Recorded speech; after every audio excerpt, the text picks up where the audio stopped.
personally thank Caitlin Clark for lifting up our sport. She carried a heavy load for our sport. Honestly, no disappointment. I think it just gives you something to work for. That's a dream. Hopefully one day I can be there, and I think it's just a little more motivation. And here we are. The moment many people expected has finally arrived. Team USA has now openly acknowledged that they regret leaving Caitlin Clark off the roster. Honestly, was this outcome ever in doubt?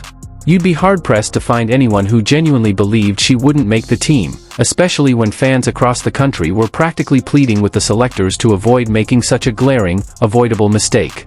Whether you just discovered the sport through the surge of excitement surrounding Clark or you've been following women's basketball for years, the message from the public has been unified and loud. Everyone warned this committee not to overlook a player with her impact.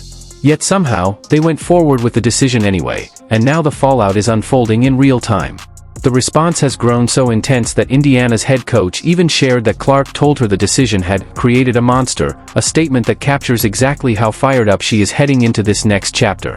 And honestly, it's the kind of competitive fire that fans love to see. Veteran journalist Christine Brennan, a best-selling author and one of the most respected sports columnists in the business, has been tracking the backlash from day one. Her latest USA Today column didn't hold back. She wrote, "I've seen some questionable team and athlete selections in the 40 years I've covered the Olympics, but this is the worst by far. For decades of experience," and she labels this the most baffling call she's ever witnessed.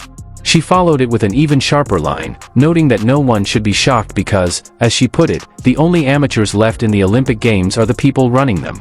That's a stinging critique, and it's making waves across the sports world. On the other end of the conversation, you have someone like Jemele Hill, a contributing writer for The Atlantic, urging people to relax and avoid treating every decision like a national crisis. Still, even she acknowledged that Clark's Olympic moment will come, and on that point, I completely agree. Her future with Team USA feels inevitable, especially now that it's so clear the organization recognizes its misstep. One of the strongest arguments for why they should regret the decision goes back to a point raised by Stephen A. Smith, and it's impossible to ignore. He emphasized that understanding the marketing side of sports is just as important as evaluating talent on the court. And in that area, this wasn't just a missed opportunity, it was a full-scale marketing collapse. The kind of error that doesn't just echo for a day, but lingers, reshapes conversations, and forces an entire institution to rethink how it moves forward. If you'd like, I can continue rewriting the next part in the same tone and expanded style. Apologizing? You make decisions, marketing. I want people watching. I want eyeballs. I want advertising dollars. Why? Because he'll get paid. Y'all will get paid. And guess who else will get paid? You see where I'm coming from? That's what it's about. Stop acting otherwise. We know this. You don't sit up there and pass on Caitlin Clark. It was stupid, Team USA. It was a dumb decision.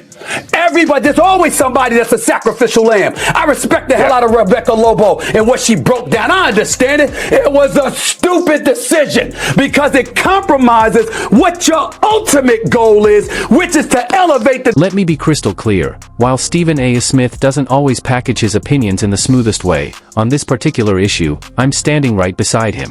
You don't need an MBA, you don't need marketing credentials, and you don't need a framed diploma on the wall to recognize the plain reality staring everyone in the face. Caitlin Clark brings in an audience. That's not speculation. That's not hype. It's the most obvious truth in sports today. When an athlete is generating unprecedented viewership and pulling in new fans by the millions, adding her to Team USA, one of the most visible, globally monitored squads in the world, should be a no-brainer. Her presence wouldn't just benefit the Olympic roster, it would drive the entire sport of women's basketball into a new era of mainstream attention.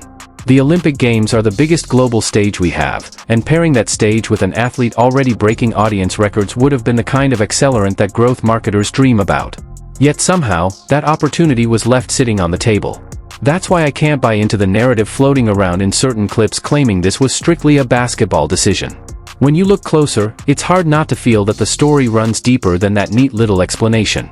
The dynamics behind the scenes tell a different tale, one where personalities, expectations, and legacy all collide.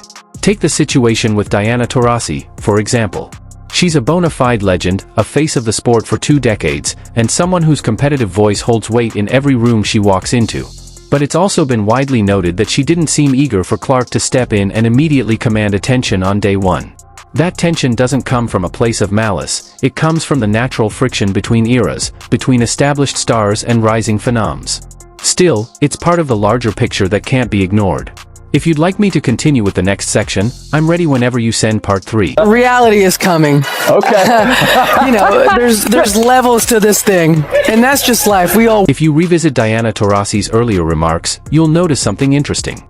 She never mentioned Caitlin Clark by name, yet the implication was hard to miss. The message, tucked neatly between the lines, suggested that Clark's stunning run at the University of Iowa wouldn't automatically carry over into the WNBA.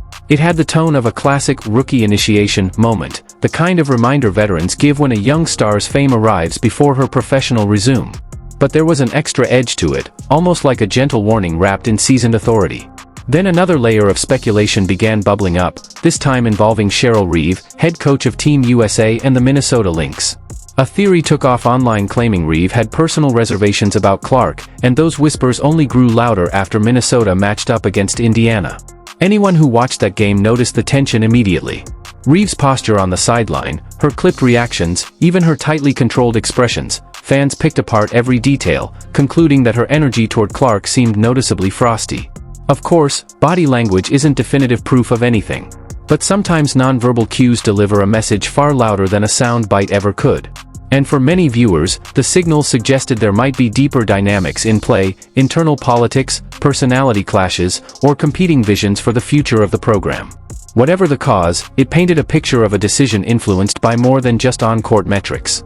Whenever you're ready, feel free to send the next part and I'll continue the full rewrite. It's all around the league. But as a coach of the home team, there's going to be a lot of people cheering for that other side. I'll get 2 shits.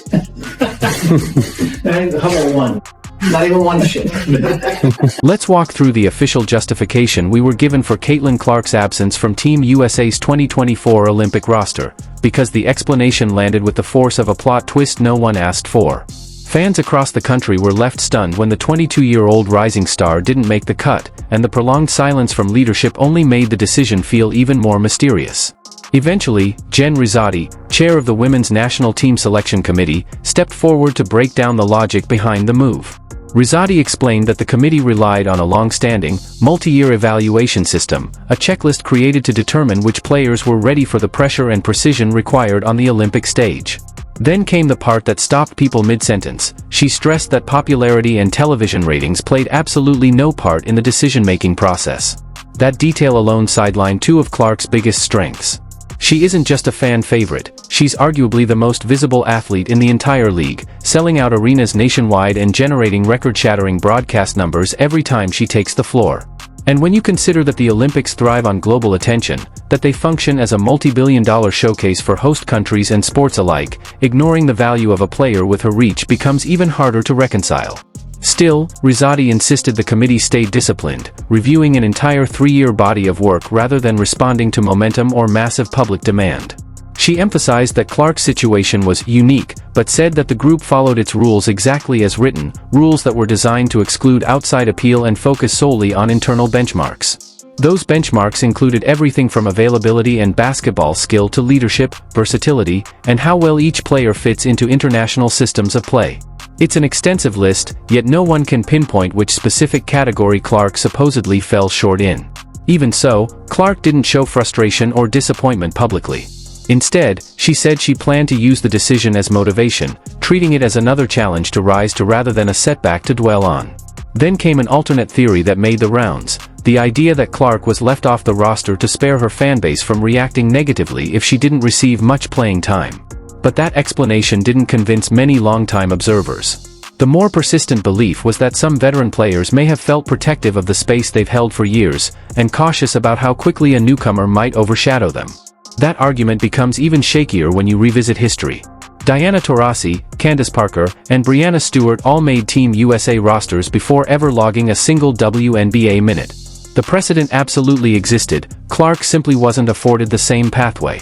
But despite the swirl of controversy, Clark carried herself with remarkable poise. She continued supporting Team USA throughout the Paris Games, cheering them on and cracking jokes about delaying her own practices just to catch the matchups. When asked directly whether she was upset by the decision, she calmly said the moment had energized her and reminded everyone watching that 4 years comes fast. That kind of perspective, at 22, speaks volumes about her maturity. And then came the attendance numbers, which painted a clearer picture than any press release. Spain versus China drew more than 27,000 fans, the biggest turnout of the entire tournament. Nigeria versus Australia passed 24,000. Meanwhile, Team USA's showdown with